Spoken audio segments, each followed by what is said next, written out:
gutxi sortu den talde bat izan da. Ikuste genulako ainorgan behar bat emakumeak biltzeko eta ditugun kontuak, arazoak, kezkak, edozein informazio elkartrukatzeko.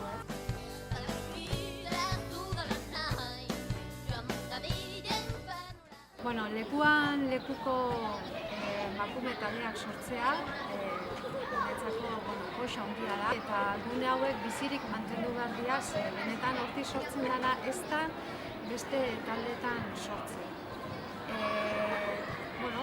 Bada indar bat, ikuspegi bat eta gaur egun bada gai bat propio landu dezakeguna.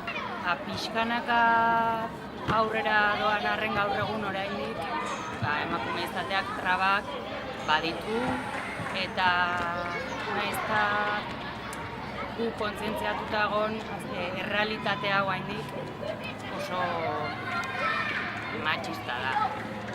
Nik uste dut feminismoan oinarritutako borroko bat aurrera eramatea dela funtsezkoa eta lan handia dago oraindik egiteko esparru askotan.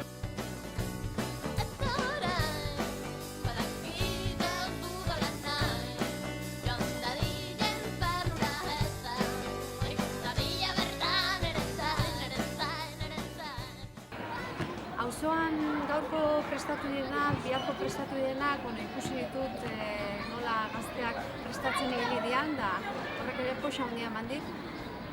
Eta, martxoak sortzia ospatzeko modu polit bat ere bada.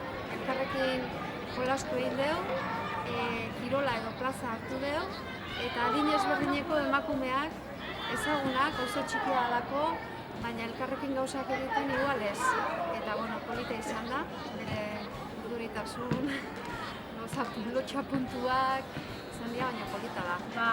Txingak, kile, sokatira, eta pala.